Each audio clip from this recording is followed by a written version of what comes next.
Commentary on John 8:12-30. This passage unfolds in the aftermath of tension between Jesus and the religious leadership, where themes of light, identity, origin, and judgment converge.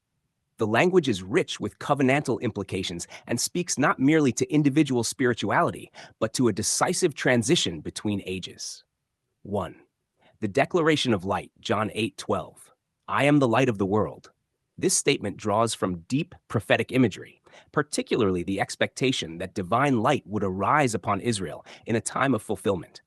Light here is not merely moral guidance, but revelatory fulfillment, the unveiling of what had been concealed under the Old Covenant order. The world in this context extends beyond Israel, signaling the expansion of covenantal inclusion. To follow, this light is to move out of the obscurity of the law-based system into the clarity of fulfilled righteousness. Darkness represents not just sin in abstraction, but the fading administration of the Old Covenant, which could not bring life in its fullness. The question of testimony. John 8:13-18. The Pharisees challenged the validity of Jesus' witness according to legal standards requiring two witnesses. Jesus responds by grounding his testimony in divine origin. His witness is validated by the Father. This exchange highlights a contrast between two epistemologies, one rooted in external verification under the law, and the other in relational knowledge of the Father. The inability of the Pharisees to recognize this testimony reveals their disconnection from the very God they claim to serve. The law required corroboration. Fulfillment embodies it. 3. The misunderstanding of origin, John 8:19-20. Where is your Father? Their question exposes a fundamental blindness. The issue is not lack of information, but lack of perception. To know Jesus is to know the Father, not through lineage or temple association, but through revelation.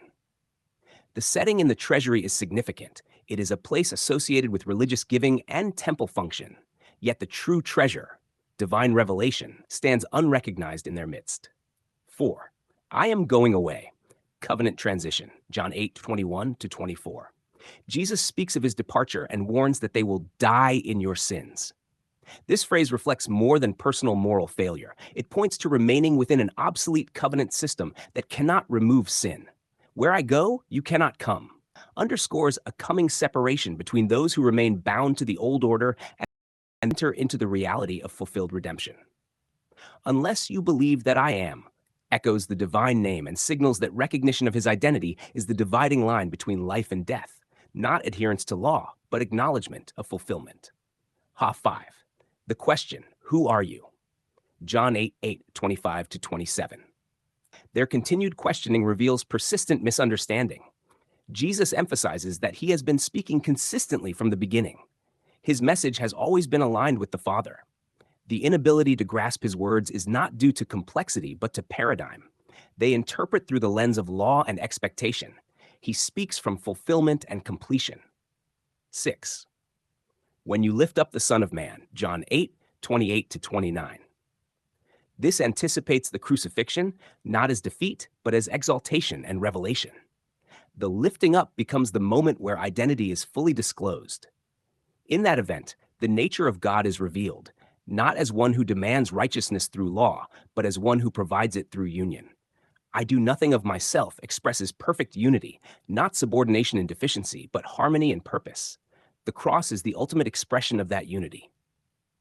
Timer 7, the result, belief emerging, John 8:30. As he spoke these words, many believed in him. Belief here arises not from external signs alone, but from the unveiling of reality. As the old covenant structures are exposed as insufficient, the clarity of fulfillment draws response. Summary reflection. This passage presents a contrast between two worlds, one defined by law, shadow, and partial knowledge, the other by light, fulfillment, and direct knowing of God. The tension is not merely theological, but temporal, an old age passing and a new one fully arriving.